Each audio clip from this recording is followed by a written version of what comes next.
मेरे प्रिय दर्शकों नमस्कार। प्रिय दर्शकों, ऋषि ज्योतिष में आपका स्वागत है। ऋषि ज्योतिष सबसे पहले आपको बहुत धन्यवाद देना चाहता है कि आप मेरे वीडियो बड़ी उत्सुकता से देख रहे हैं। आशा करता हूं आगे भी देखते रहेंगे।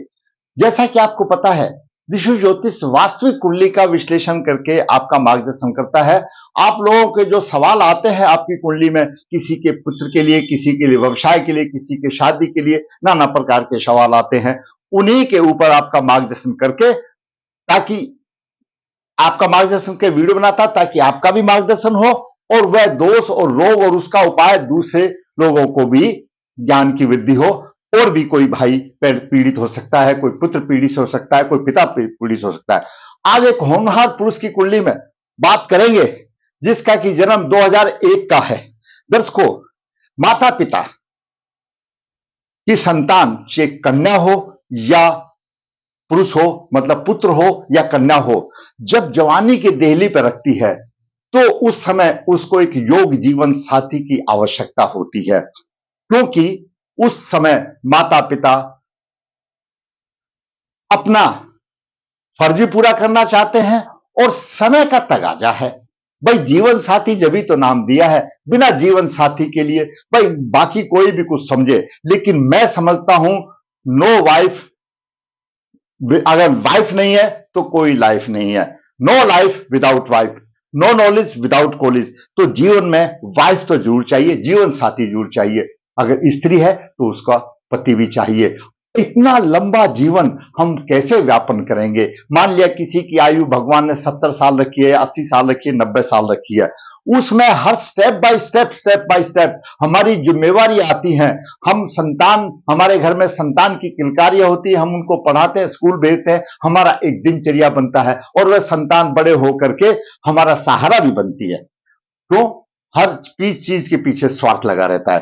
तो मेरा कहने का मतलब है, संतान और विवाह चाहे कन्या हो या पुरुष हो, हर आदमी का होना चाहिए।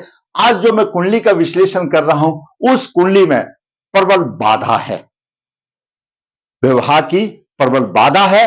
सप्तमे तीसरे स्थान में हो, आपकी कुंडली किसी भी लगन की हो, यह लगन का भाव है, यह स्वयं का प्रतिनिधि करता है। द्वितीय भाव धन का, तृतीय पराक्रम का, चतुर्थ भाव माता की सुख का, आदि का, पंचम भाव शिक्षा विद्या विवेक का, छठा भाव रोग शत्रु और ऋण का, सप्तम भाव जीवन साथी का और व्यवसाय का भी है, अष्टम भाव मृत्यु का कष्ट का, नवम भाव भाग्य भाव है, धर्म भाव है, यात्राएं भी है, लंबी यात्राएं भी है, और दसम भाव केंद्र है, ऊंचाई में पहुंचाने वाला, सम्मान मिलने वाला। एकादश भाव आपकी सोसाइटी, आपकी इच्छा पूर्ति, बड़ा भाई और आपकी आमदनी को दर्शाता है। वहीं पर दूसरी तरफ द्वादश भाव आपका दंड का भी भाव है, सेवा सुख का भी भाव है और खर्च का भी भाव है।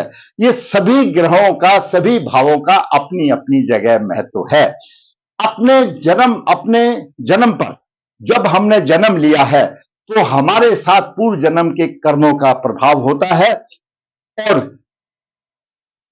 यह कर्म फल सबको भोगना पड़ता है। हां, शास्त्रों में उसके निमित्त उपाय है, वह भी एक कर्म है। आप कोई धार्मिक काम करते हैं, आप कोई उपाय करते हैं, वो भी आप कर्म कर रहे हैं, भगवान के प्रति श्रद्धा से कर रहे हैं, उसका अवश्य फल मिलता है। और हम मनुष्य जीवन में कर भी कर सकते हैं, हम कर्म ही कर सकते हैं। तो आपका कोई भी लगन हो, किसी भी लगन की कुंडली हो, सप्तम भाव का स्वामी अगर तीर्थ भाव में हो, आप अपनी कुंडली उठा के देखिए, सप्तम भाव का स्वामी तीर्थ भाव में हो और वह पाप प्रभावित हो, तो ऐसे जातक का जीवन साथी असामाजिक कार्य कर सकता है और दो विवाह का योग बनता है। दूसरा, सप्तम भाव में भारी पाप प्रभाव हो तो दाम्पत्य सुख नरक बन जाता है। और पुरुष जातक के लिए विवाह का कारक शुक्र है और कन्या जातक के लिए विवाह का कारक गुरु है। इनकी भी अशुभ स्थिति विवाह में और दाम्पत्य सुख में परेशानी डालती है। इसी विषय को लेकर के हम आगे बढ़ते हैं। जातक की कुंडली क्या कहती है? सप्तमे तीसरे भाव में पीड़ित, सप्तम भाव पर पाप प्रभाव, नरक तुल्य दाम्पत्य जीवन और व्यवसाय में भी हानि। जातक का जन्म 27 मार्च 2001 शुक्ल पक्ष 2 अश्विनी चरण 1 मंगलवार को हुआ। अश्विनी चरण एक पिता के लिए अशुभ होता है, पिता के लिए भारी माना जाता है, गंडमूल नक्षत्र है, उसकी शांति करा लेनी चाहिए। जन्म के समय पर धनु लगन उदय हुआ, धनु लगन के 10 डिग्री 55 मिनट है। तृतीय भाव में बुध 19 डिग्री 12 मिनट लेकर के है। बुध सप्तम भाव का स्वामी है, दसम भाव का स्वामी है। चतुर्थ भाव में मीन राशि में सूर्य है, वहीं पर शुक्र 17 डिग्री लेकर के सूर्य से शुक्र अस्त है। उच्च राशि में शुक्र है, मालो योग बना रहा है, प्रभावहीन हो गया क्योंकि अस्त हो गया। पंचम भाव में मेष राशि में चंद्रमा 2.55 डिग्री लेकर के है। छठे भाव में वृषभ राशि में शनि 3 डिग्री और गुरु 12 डिग्री 51 मिनट लेकर के लग्नेश है। सप्तम भाव में राहु 17 डिग्री लेकर के विराजमान है। अष्टम भाव में मंगल अपनी राशि में 24 डिग्री लेकर विराजमान है। यह ग्रहों की स्थिति रही। शुक्र की महादशा 13/9/2006 से 13/9/2026 तक है। शुक्र रेवती नक्षत्र में है और विवाह का कारक शुक्र है और अस्त है और चतुर्थ भाव में मालव योग बना रहा है। अस्त हो गया तो किसका मालव योग बनेगा। अब बात करते हैं दर्शकों, कोई भी हो जिसका कि धनु लगन है, यहां पर 9 राशि है, धनु लगन राशि, उसके स्वामी गुरुदेव बृहस्पति है। इनके विचार अच्छे होते हैं, दार्शनिक कहे जाते हैं। लगन की राशि के अनुसार वे सहज ही दूसरे लोगों पर विश्वास कर लेते हैं और इन्हें धोखा भी खाना पड़ता है। लग्नेश छठे भाव में आ गया, लग्नेश छठे भाव में आ गया, प्रबल पितृदोष हो गया, शत्रु पक्ष में भारी रोग आदि से परेशानी, शत्रु से परेशानी। पंचम दृष्टि से व्यवसाय भाव को देख रहा है पिता और व्यवसाय के पक्ष में कुछ लाभ, और सप्तम दृष्टि से खर्च के भाव को देख रहा है, खर्च का अधिक होगा। और नवम दृष्टि से यहां पर गुरु नीच राशि से देख रहा है, धन और कुटुंब की हानि होगी। ऐसे जातक के विषय में यह लग्नेश का प्रभाव है। अब बात करते हैं सूर्य की। भाग्य का स्वामी चतुर्थ भाव में धनु राशि का सूर्य है। दर्शकों, सूर्य गुरु की राशि में है, मीन राशि में गुरु है और नवम भाव का स्वामी चतुर्थ भाव में है। माता भूमि मकान का अच्छा सुख मिलेगा, उसे धर्म में रुचि होगी। सप्तम दृष्टि से पिता के सुख के भाव को देख रहा है, दसम भाव को देख रहा है, व्यवसाय के पक्ष में लाभ होगा, उन्नति भी होगी, यशस्वी होगा, राशि ठाठ बाठ होगा जीवन में। ऐसा जातक जब सूर्य मीन राशि में होता है तो जातक ऐसे हाथ नहीं पसारता, देने वाला होता है, किसी को दे सकता है, उसके पास इतना धन होगा। कहने का मतलब उसको किसी से मांगने की जरूरत नहीं, हाथ पसारने की जरूरत नहीं, इस तरह से करके देने वाली जरूरत है। ऐसा धर्मात्मा बनता है। और चतुर्थ भाव में है, जब नवम भाव का स्वामी चतुर्थ भाव में हो तो ऐसा जातक अपने माता पिता को तीर्थ यात्रा कराता है, बहुत अच्छा शुभ योग बनता है। बात करें चंद्रमा की, चंद्रमा अष्टमे से पंचम भाव में है। संतान विद्या पक्ष में थोड़ी सी त्रुटि रहेगी, परेशानी रहेगी, आयु लंबी होगी, दैनिक जीवन उल्लासपूर्ण रहेगा। और सप्तम दृष्टि से आमदनी के भाव देख रहा, छुट परेशानी होगी, परिश्रम के बाद कुछ सफलता मिल सकती है। बात करते हैं मंगल की। मंगल पंचम भाव का स्वामी है और द्वादश भाव का स्वामी है और द्वादश भाव में है। द्वादश भाव में मंगल ने सहवास सुख के लिए दंगल मचा दिया, पत्नी के लिए मारक सिद्ध होता है, अशुभ दोष लेके हुआ होता है, दाम्पत्य जीवन कष्ट में हो जाता है, सहवास सुख में कमी आती है, धन अधिक खर्च हो जाता है, नेत्र रोग भी होते हैं। और मंगल यहां पर है और बुध सप्तम भाव है। विद्वानों का, शास्त्रों का मतलब यह है, मंगल यहां पर हो और बुध भी अशुभ प्रभाव में हो तो जातक का नरक तुल बन गया। आगे बुध भी ऐसा ही है। मंगल चतुर्दृष्टि से बुध को पीड़ित कर रहा है, द्वादश भाव का स्वामी है, और सप्तम दृष्टि से छठे भाव को रोग शत्रुओं पर प्रभावी रहेगा। अष्टम दृष्टि से मंगल यहां पर सप्तम भाव को देख रहा है। ज्योतिष का सूत्र है, अगर सप्तम भाव में राहु हो और उसके ऊपर मंगल जैसे पाप ग्रह की दृष्टि हो तो ऐसे जातक का घर नहीं बसता। कारण कुछ भी हो, विवाह नहीं होता, विवाह हो जाए तो दूसरा शादी करनी पड़ती है, तलाक हो जाता है और पत्नी की समय से पहले, समय से पूर्व मृत्यु भी हो जाती है, साथ छोड़ के चली जाती है। अगर सप्तम भाव में राहु और मंगल की दृष्टि हो, यह स्थिति बनती है तो कुछ भी मिलाकर के जातक का नरक तुल्य जीवन बन जाता है। बुध सप्तम भाव का स्वामी, दसम भाव का स्वामी है, तृतीय भाव में है। दशमेश होने के कारण अपने स्थान से छठे अष्टम स्थान पर कुछ नहीं कर सकता, लेकिन गुरु और शुक्र उसके व्यवसाय को आगे लेके बढ़ रहे हैं, उनसे बली हैं ये। बुध कि राहु की नवम दृष्टि बुध को पीड़ित कर रही है और मंगल को पीड़ित कर रही है। बुध पीड़ित है। बुध सप्तम और दसम भाव का स्वामी है। सप्तम भाव में कोई राहत नहीं, दसम भाव में तो सूर्य और गुरु देकर के राहत दे रहे हैं, लेकिन सप्तम भाव जीवन साथी से संबंधित है। तीसरे भाव में राहु की नवम दृष्टि और मंगल की चतुर्दृष्टि से पीड़ित है। ऐसे जातक का जीवन साथी असामाजिक कार्य कर सकता है, नरक तुल्य जीवन हो जाता है ऐसे जातक का, और कुछ भी कारण आगे बने लेकिन दांपत्य सुख उसको नहीं मिलता। बात करते हैं आगे सूत्र की भी। शुक्र विवाह का कारक है, छठा और एकादश भाव का स्वामी है। धनु लगन के लिए छठे से छठा शुक्र, लेकिन चतुर्थ भाव में मेष राशि में है, मीन राशि में है। मालव योग तो बना रहा लेकिन अस्त है, प्रभाव ही नहीं समझो, छोटा मोटा प्रभाव देगा तो अस्त हो गया, तो विकल हो गया, तो आशा नहीं। अब बात करते हैं शनि की। द्वितीय भाव का स्वामी, तृतीय भाव का स्वामी छठे भाव में है। तीसरी दृष्टि से अष्टम भाव को देख रहा है, थोड़े कष्ट होंगे। शनि कष्ट देता है लेकिन आयु लंबी देता है। सप्तम दृष्टि से खर्चा अधिक करेगा, कंट्रोल नहीं होगा, खर्चा अधिक करेगा। दसम दृष्टि से शनि एकादश भाव को, तृतीय भाव को देख रहा है, तो यहां पर उसको भाई बहन के समय में थोड़ा सा आएगी। पैतृक धन उसको मिलेगा नहीं, क्योंकि छठे भाव में सदा गया द्वितीय भाव का स्वामी, पैतृक धन में परेशानी आएगी। अब बात करते हैं राहु की।